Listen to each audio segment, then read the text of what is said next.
Повече от 50 години корейците са разделени. Те живеят в две държави, а конфликтът между тях не е прекратен и до днес.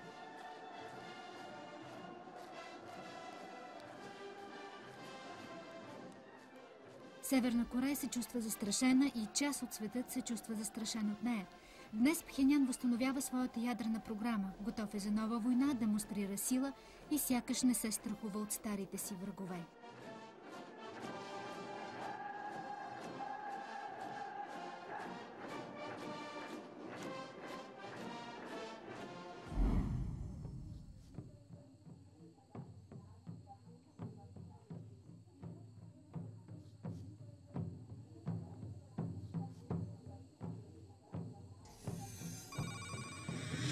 Това е линията на фронта, която разделя Корейския полуостров.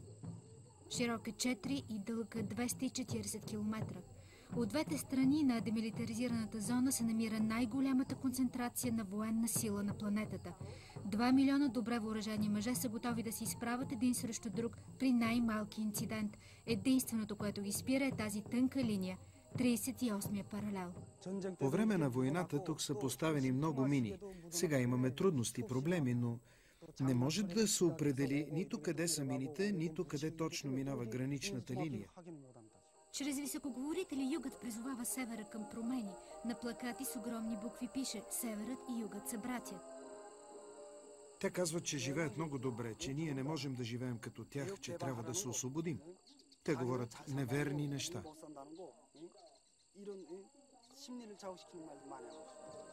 Южна Корея разкри няколко прокопани през граничната зона тунела, през които военна техника може да премине от север към юг. Предполага се, че съществуват и много други подобни тунели, които още не са открити.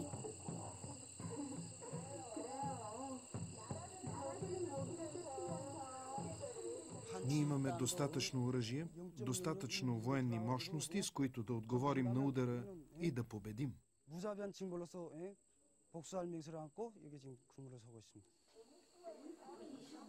Северът и югът все още живеят със спомена за Корейската война, която отнесе живота на 1,5 милиона корейци от двете страни на полуострова.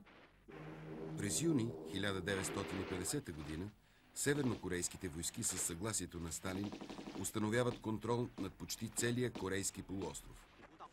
На страната на Южна Корея застават Съединените щати заедно с още 15 държави. Войските на севера са изтласкани почти до границата с Китай.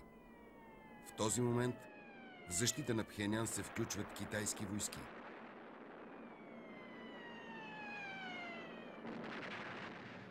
Северна Корея е засипана с бомби. Войната взима огромен брой жертви, войници и цивилни. Опустошени са и Сеул, и Пхенян.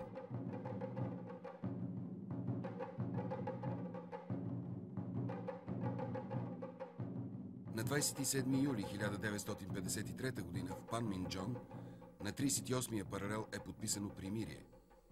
След 3 години война двете страни отново се връщат на разделителната линия, установена от Великите сили след Втората световна война.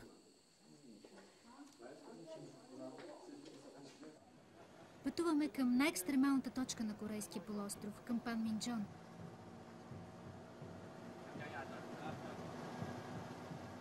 Екипът ни е придружен, наблюдаван, съветван, кое и как може да бъде снимано. Виждаме част от разделителната бетонна стена, нещо средно между Берлинската и Великата китайска. В демилитаризираната зона няма танкове и тежко оръжие. Около Около 500 войници са разположени от всяка страна. В южната половина е създадена съвместна зона за сигурност, където патрулират заедно американски и южнокорейски войски.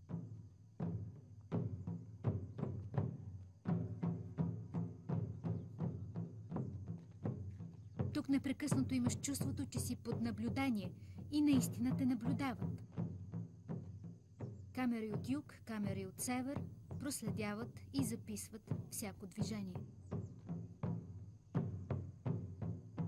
Намираме се на най-силно охраняваната граница в света, на 38-ми паралел, който разделя Северна и Южна Корея. Тази бетонна част, която виждаме в момента, се явява 38-ми паралел. От едната страна са разположени севернокорейските войски, а от другата страна войските на Южна Корея. Ако тръгнете в тази посока на юг, след 44 км ще стигнете Сеул, но ще трябва да преминете широка зона от 4 км, която е цялата осеяна с мини.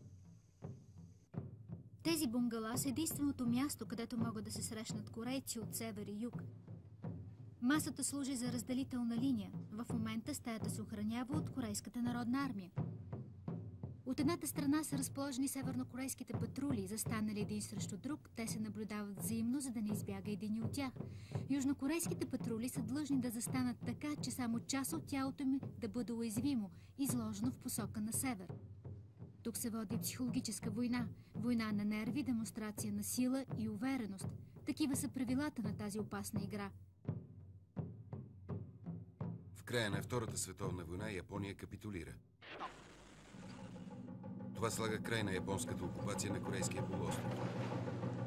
Съветския съюз и Съединените щати разделят Корейския полуостров на зони на влияние. На север от 38-я паралел е зона на съветско влияние, на юг на американско.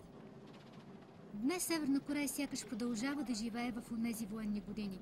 Граничната територия в близост до 38-ми паралел е силно милитаризирана.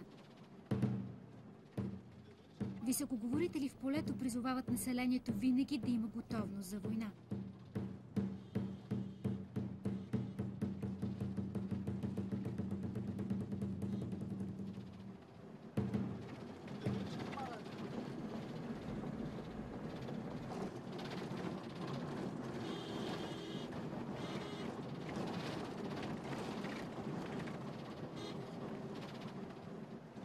В тази зона снимките са забранени. За корейците трябва специално разрешение, за да пътуват на юг. От Пхенян до Паминджон преброявам 7 пропусквателни пункта. По пътя виждам единствено група работници, но подобни сцени от реалния живот не са разрешени за снимане.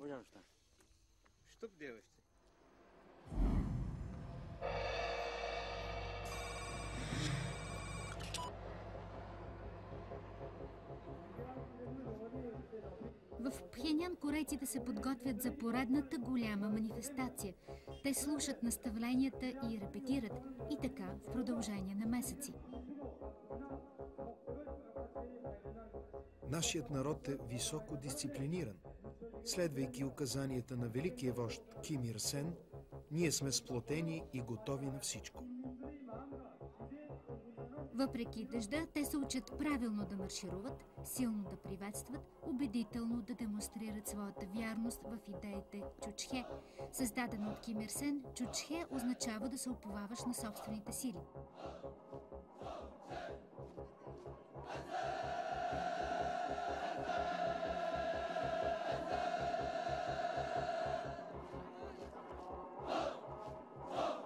Днес Северна Корея живее в свой собствен затворен свят. Тук годината не е 2003. Корейците живеят през 1992 година от ерата Чучхе. Така всеки знае кога е роден великият вожд Ким Ир Сен преди 92 години, а денят над неговото раждане е обявен за Ден на Слънцето.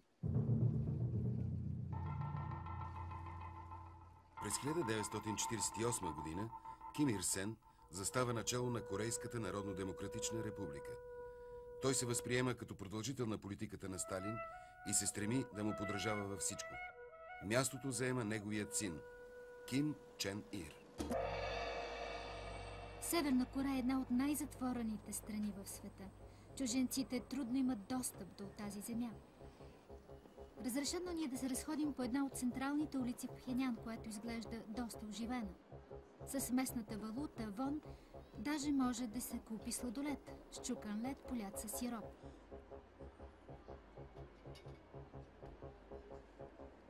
И все пак Корея се променя, или поне прави опит за това. Доскоро купоните за храна и битови стоки са били единствената реално разменна единица. Но извън централната улица може да се види един друг живот. Тук всичко е организирано, всичко е под контрол. Работническите бригади,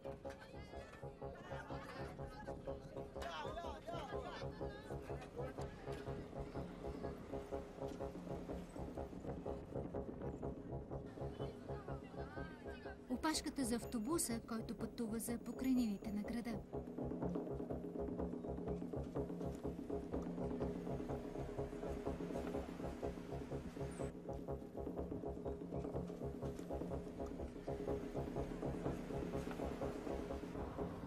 А маршируващи из града войници с песен прославят любимия ръководител.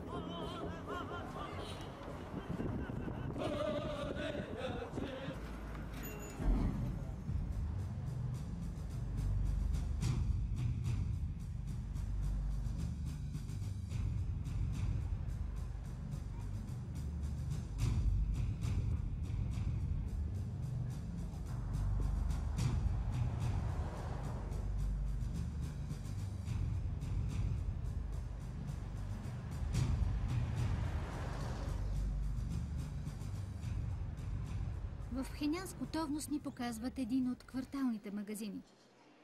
Пред него е спряла правителствена кола, което се различава от малкото частни по петолъчката.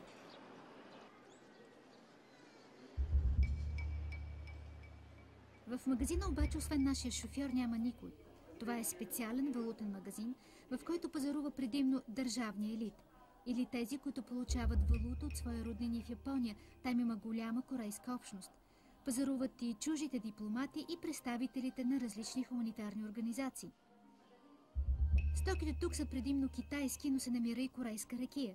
Цените са в евро, но можете да платите и с вон. Така, например, шише ракия струва между 500 и 1000 вона, при средна заплата в града от 1400 вона.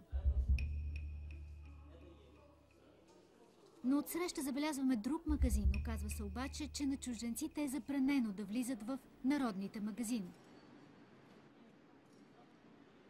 Защо искате да снимате в този магазин? Дайте ми отговор. Защо? Можете да погледнете, но защо трябва да снимате? Питам ви, каква е целта? Какъв е смисълът? Кажете ми.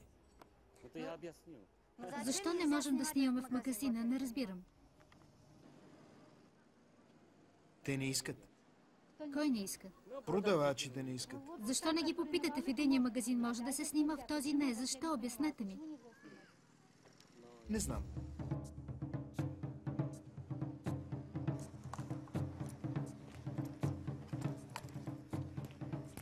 Все пак ни е позволено поне да погледнем. В магазина се пазарува с купони, но по рафтовете виждаме само ракия, на която няма цена.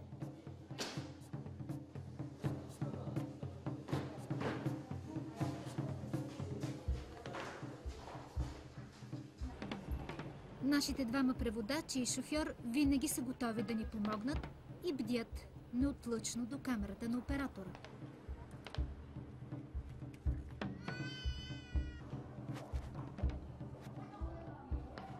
Успявам да се разходя в най-големия универсален магазин в Пхенян. В Северна Корея все още основните стоки се разпределят с купони.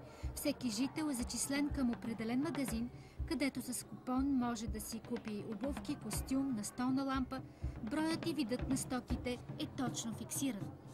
Тук виждаме китайски маратонки, домакински съдове, бисквити. Единствената опашка се оказва за оризова ракия, наредена в палети на пода.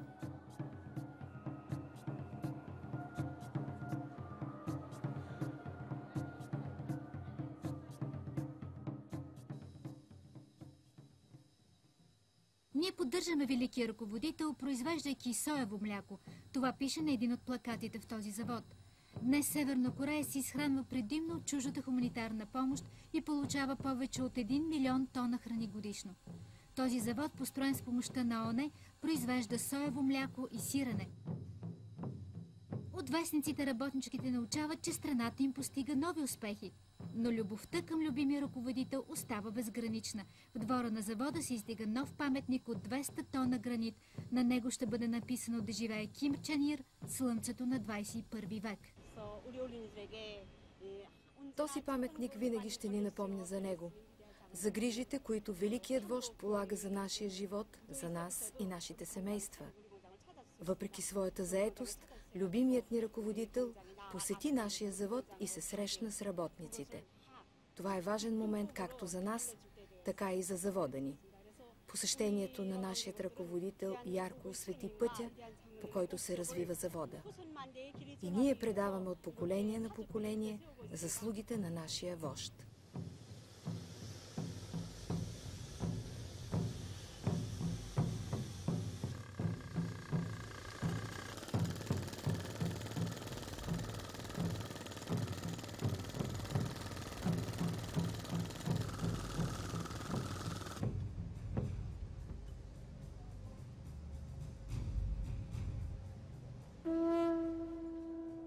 Най-разпространеният спорт в Пхенян е риболовът. Ако уловът ви е добър, може сериозно да увеличите дневната си порция храна. Докато ловите риба във водите на река Тедон, отражението на монумента Чучхе е постоянно до вас. Този паметник, построен по случай 70 годишнината от рождението на Ким Ир Сен, е действително уникален. В това сте напълно убеден, след като чуете, че монументът е издигнат от 70 хоризонтални блока и от 25 550 камъка, толкова колкото дни е живял вожда до навършването на своята 70 годишнина. Тук не е прието чужденци да посещават домовете на корейците.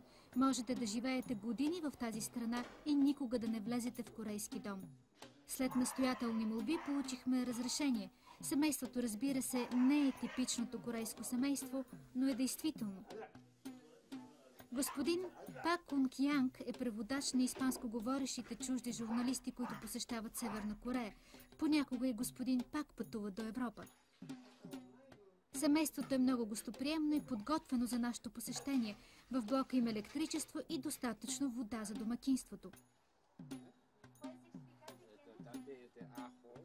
На балкона господин Пак е складирал чесън, картофи, чушки, грах.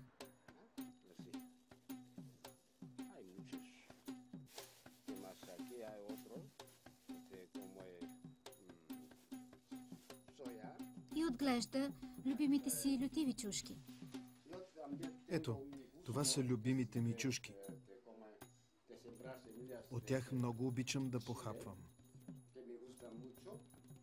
Заради промаливото електричество в дома има стабилизатор. Хладилникът е зареден с риба. Господин Пак всяка сутрин ходи на реката.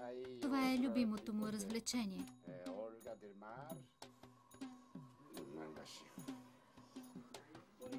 Дъщеря му Пак Йо Кон е на 27 години. Питам каква е нейната мечта, най-голямото й желание. Аз завърших училището Тасо и работя в местната библиотека. Трябва да ви кажа, че дълго време се подготвях за бъдещата си работа и смятам, че се справям добре. Днес полагам всички усилия, за да работя добре, да отговоря на грижите на любимия ръководител. И разбира се, не бих искала да го разочаровам, защото на него дължа своето образование. Питате ме каква е моята мечта. Искам нашата революция да победи, идеите Чучхе да победят в световен мащаб. За това си мечтая. В библиотеката са подредени избрани томове на Ким Ир Сен и Ким Чен Ир. Пак Йо Кон търси най-скъпата си книга. Това е любимата ми книга. Книга за живота на великия вожд Ким Ир Сен.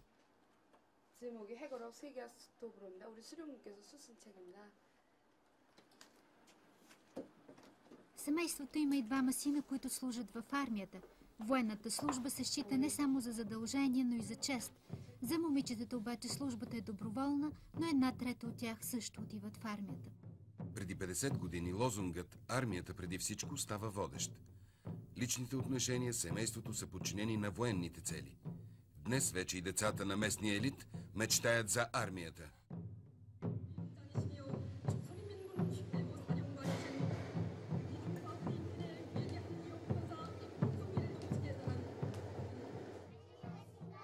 Децата са възпитавани още от малки в официалната доктрина Сунгун, военно-ориентираната политика.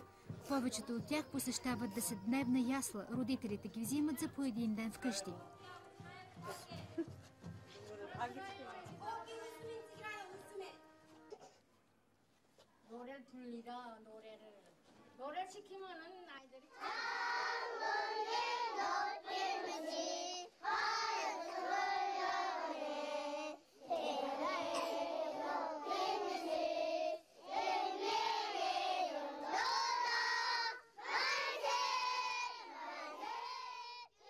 В коридора на тази детска градина са поставени надписи: "Ние сме най-щастливи" и "Нашият ръководител е най-добрия".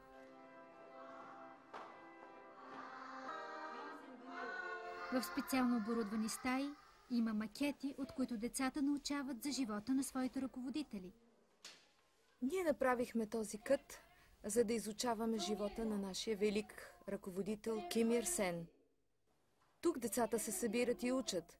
В тези часове те научават много от това, което може да им послужи и в бъдеще.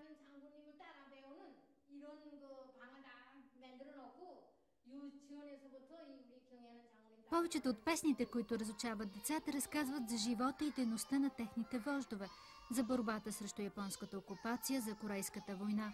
На един от плакатите пише: "Децата могат да спят спокойно, защото над тях бди техния баща Ким Чен Ир."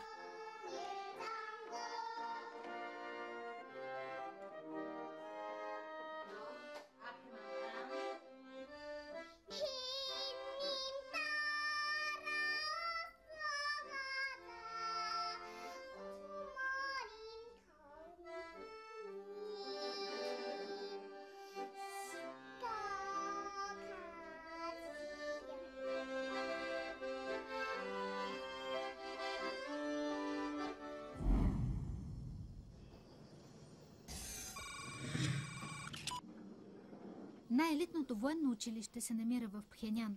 В Мангюнде обучението продължава 10 години. Някога училището са завършвали сираци, за което военното обучение е означавало покрив над главата, топла храна и бъдеще. Те остават лоялни и вечно признателни на своите вождове.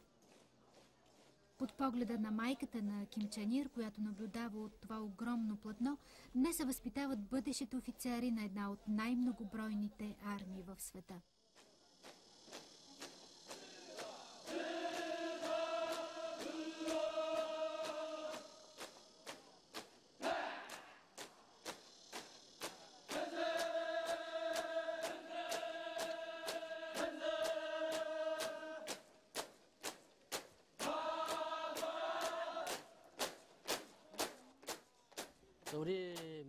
Благодарение на грижите на великия вожд Ким Ир Сен, нашите студенти живеят и се учат добре.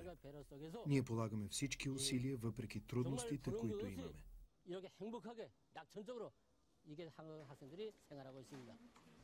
Всяка година тук завършват около 100 души, които по-късно ще поемат военното ръководство на страната.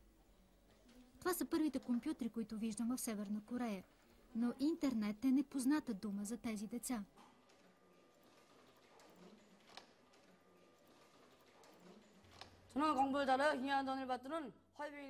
За да се учим добре, ние изпълняваме указанията на нашите ръководители. Ние се учим много упорито, за да оправдаем грижите за нас. Аз съм готов да дам живота си за моя вожд. Вождът тук е пример във всичко, даже когато се носи на своя любим кон. Ние, под ръководството на нашия любим ръководител, сме готови да дадем ответен удар на всеки посегнал на страната ни. Това е нашата основна задача и задължение. Нашата армия, нашия народ сме сплотени около идеята на вожда и сме готови да отвърнем на всеки удар. И ние полагаме всички усилия, за да отговорим на изискванията на нашия любим ръководител. Той ни дава указания да работим за обединението на страната, за обединението на корейците от двете страни на полуострова. Ние сме един народ. Вървим по един и същи път. Имаме общи традиции, един език, една история. Ето защо нашият ръководител говори, че трябва да вървим по един и същи път.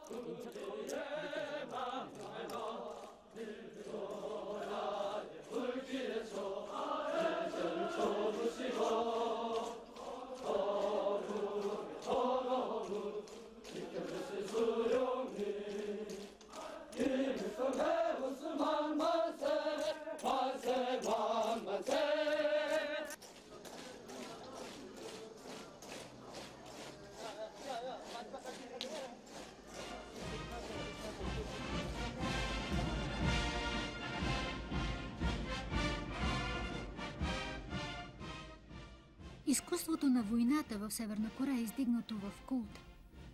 И днес страната с гордост демонстрира военната си мощ.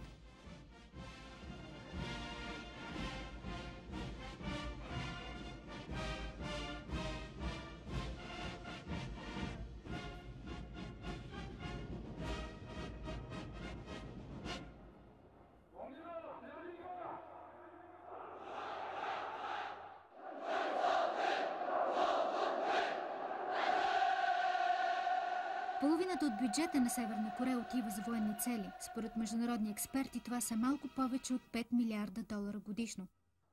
Северна Корея произвежда военна продукция и за външния пазар. Смята се, че около половин милиард долара годишно печалбата от продажбата на ракети и друга военна техника за някои страни от Близкия изток. Около 1,1 милиона души са на редовна служба в корейската армия. Една мобилизация обаче може да събере 6 милионна армия. В нея има и женски подразделения.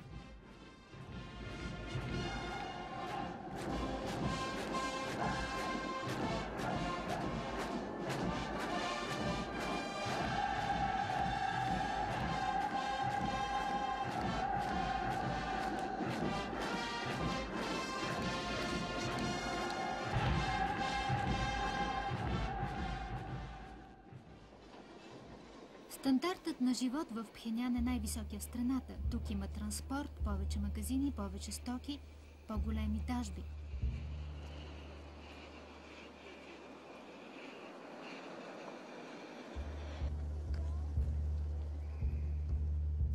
Военните са най-привилегированата част от обществото. Редовната служба продължава до 10 години и за този период те получават купони, с които могат да осигурят повече храна за семействата. Само 1/3 от момичетата, които завършват училище, отиват в армията. За тях това е шанс за малко по-добър живот. Армията, освен редовна храна, дава и други привилегии. Възможност да си намерят по-добра работа, да постъпят в университет, да получат жилище.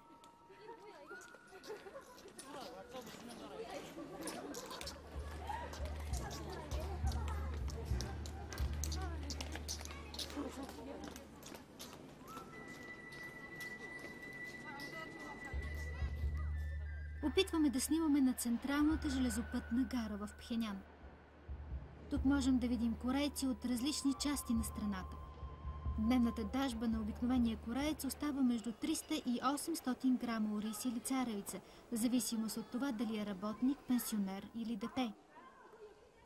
В страната работят предимно предприятията, произвеждащи военна продукция. Останалите или са затворени поради липса на електроенергия, или работят само с 20% от своя капацитет.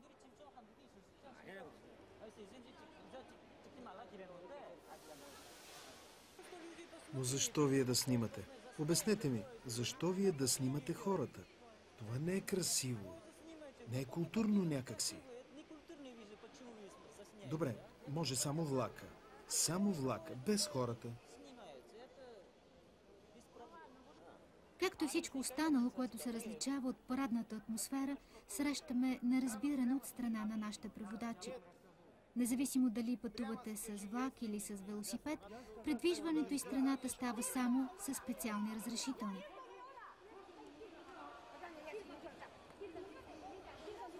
В провинцията е трудно да намериш избор от стоки извън купонната система и много от тези хора намират начин да си осигурят продукти от Пхенян.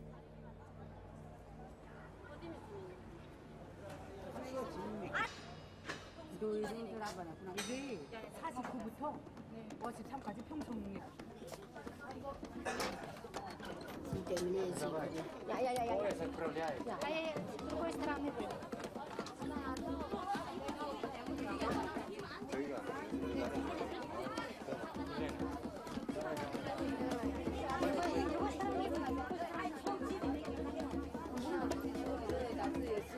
어디요?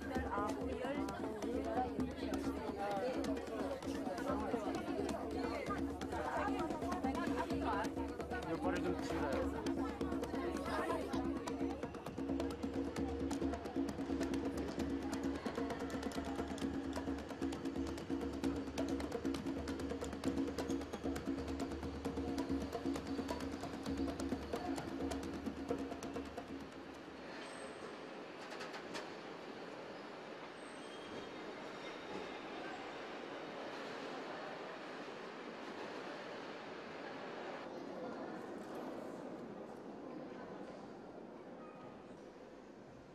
Метрото в Пхенян ни посреща с звуците от проведената наскоро манифестация.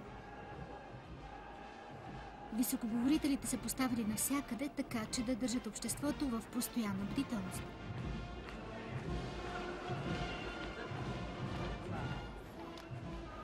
Метрото, построено през 60-те години, е едно от стратегическите места в града. Неговото изграждане се е пазило в пълна тайна. Дълбоко повече от 160 метра, това пространство може да бъде херметически затворено. Стотици хиляди могат да оцелеят в продължение на месеци.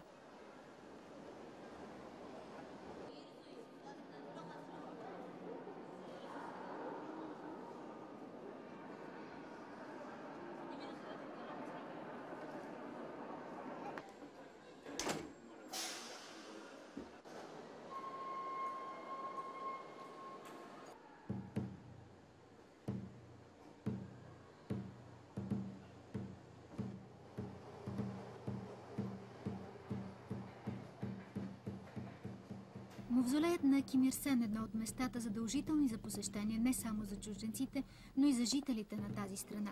Няколко пъти в годината мъже и жени пристигат тук със специални автобуси. Сложили своите официални дрехи под строй, те отиват на тази почетна екскурзия. Специален дълъг около километър наземен тунел води към мавзолея, бившата резиденция на Ким Ир Сен. По тунела са разположени скенери, които проверяват да не влезете с опасен метален предмет или с камера и фотоапарат. Този дълъг коридор има една цел – да създаде трепетно очакване за най-голямото, най-важното събитие.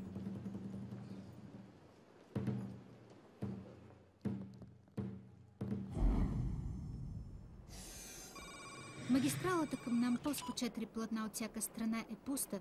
Виждаме само бригадирски камиони. Корейците се гордеят със своя хидрокомплекс, създаден в началото на 80-те години. Целта е по време на приливите да се спира притока на солена вода към река Тедон и по този начин да се осигурят повече площи за оризовите плантации по устието на реката. Въпреки това, през 90-те години се наблюдава най-големия недостиг на храна. През 96-та година, по оценки на различни хуманитарни организации, страната цари масов глад. Нампо е едно от най-големите пристанища на северозапад от Пхенян. И днес от цял свят пристигат кораби с международна помощ, с тонове храни. Те осигуряват половината от прехраната на населението.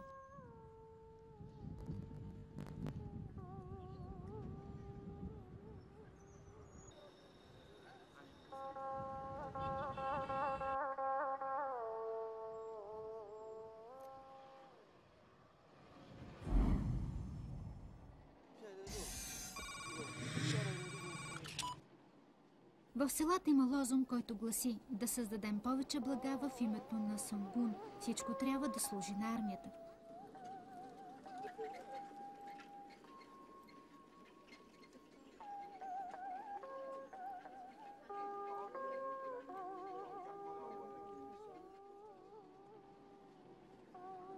Корейците имат право на частна собственост, макар и доста ограничено. В двора на всяка къща, голям около 30 квадратни метра, всеки може да отглежда за собствени нужди царевица или зеленчуци и да ги продава, ако желае, на местния селски пазар. Тези пазари съществуват, но не и официално. За сега те са само част от един експеримент – опит да се избегне глада от средата на 90-те години. Пазарите не могат да бъдат снимани. Смята се, че не отговарят на принципите на идеите Чучхе.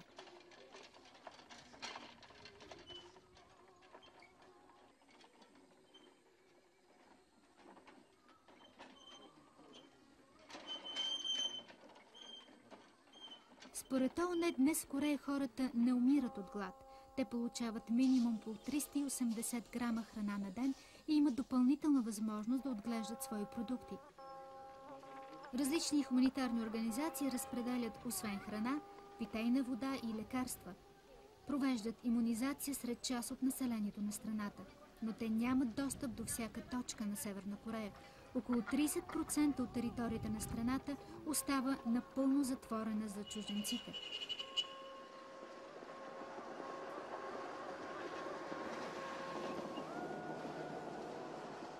Според международни експерти, децата страдат от недохранване и липса на витамини.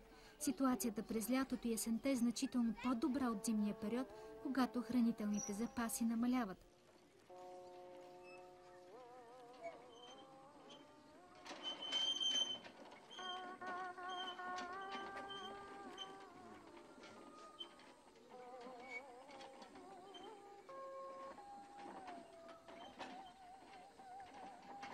В тези селски къщи има вода, но електричеството е рядкост. Много от домакинствата имат свой стабилизатор за електричество, а портретите са неизменна част от украсата на всеки дом.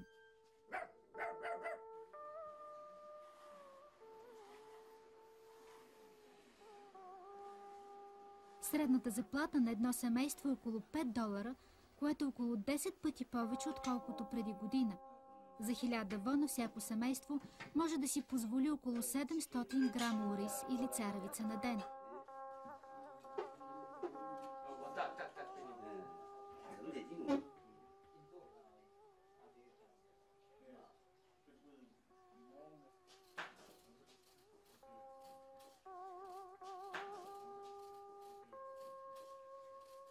Тук дълг на всяко семейство е да подготви децата си за армията. Дървените пушки, които на пръв поглед изглеждат като истински, са част от обучението. Това е оръжието, с което моите деца се подготвят преди да отидат в армията. Това не е истинска пушка, но е много удобна. Освен това, децата ми учат и военни песни, за да могат по-късно да ги пеят.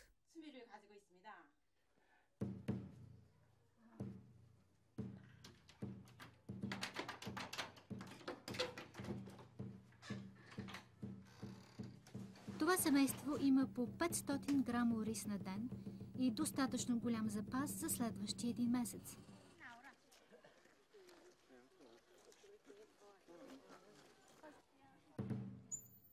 В много от селата канализацията е открита.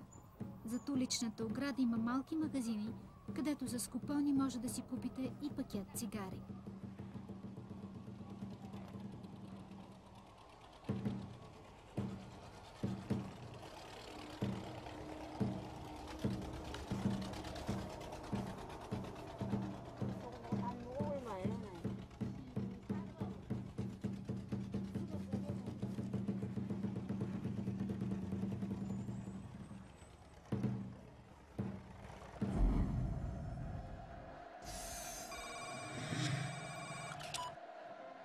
Голямата манифестация по случай годишнината от основаването на страната. Почти 1 милион души след усилени тренировки преминават през този площад.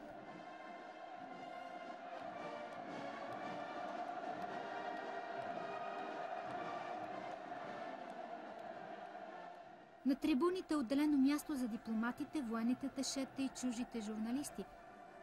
Силите за сигурност също ни обграждат с внимание.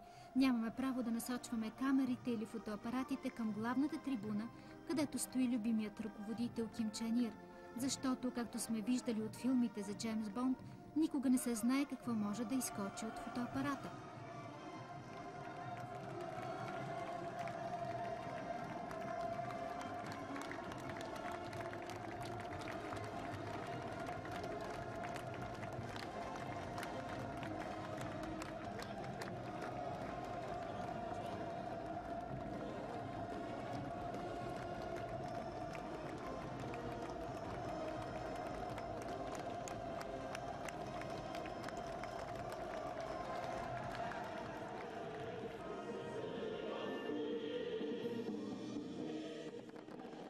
Корейският народ организирано се весели, танцува под погледа и грижите на Ким Ир Сен и на офицерите от Корейската народна армия.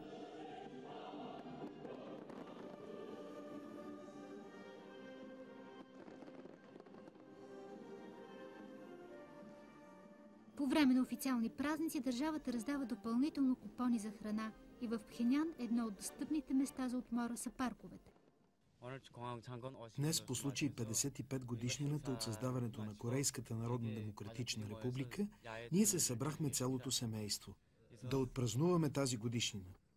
Имаме такава трапеза благодарение на нашия любим ръководител, който се грижи за щастието на народа ни.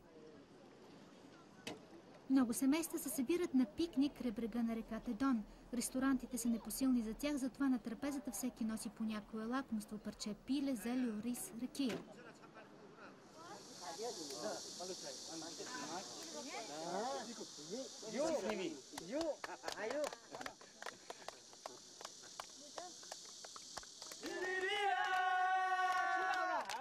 Корейците много обичат да пеят. Малко ризова ракия, един музикален инструмент. Такава е най-масовата форма на развлечение и единствените спонтанни, неорганизирани танци, които видяхме.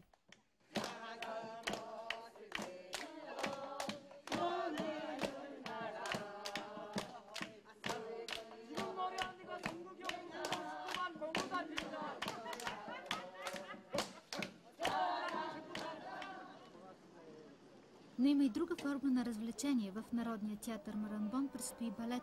Охраната, мъже в черни костюми, са застанали на по 1 метър разстояние. Очаква се балетът да бъде посетен от висши военачалници.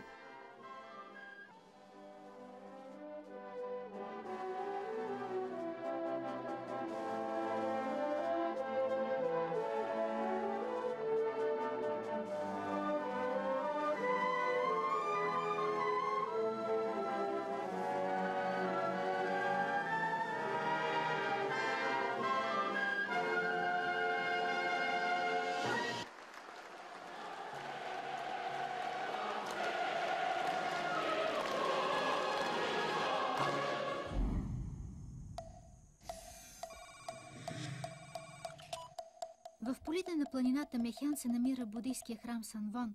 Построен през 11 век, днес той се охранява от Корейската народна армия. Казват ни, че Санвон е доказателство за това, че в Корея религията се изповядва свободно. И наистина срещаме двама монаси. Единият от тях се съгласява да се помоли и отправя молитва за здравето на любимия ръководител Ким Чен Ир.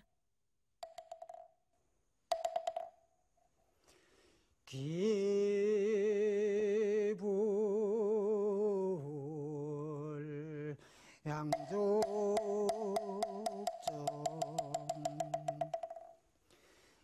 아재 아재 바라 아재 바라 승아재 모재 사바하 아재 아재 바라 아재 시고공중무생무 소상행식무 아니비솔신의무 색성향미촉법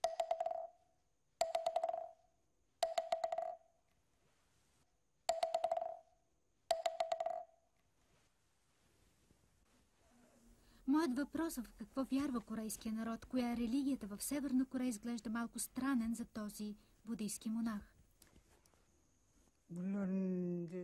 Ние, корейският народ, под ръководството на великия вожд Ким Ир Сен, вярваме в неговите идеи Чучхе. Ние, буддистите, свободно изповядваме нашите идеи. Това се дължи на грижите, които полага великият вожд Ким Ир Сен и любимият ръководител Ким Чен Ир. Великият вожд ни даваше ценни указания за това как да провеждаме нашата служба. Така идеите Чучхе се възприеха и от нас, будистите. Разбира се, трябва да кажа, че будизмът си има и своите положителни страни.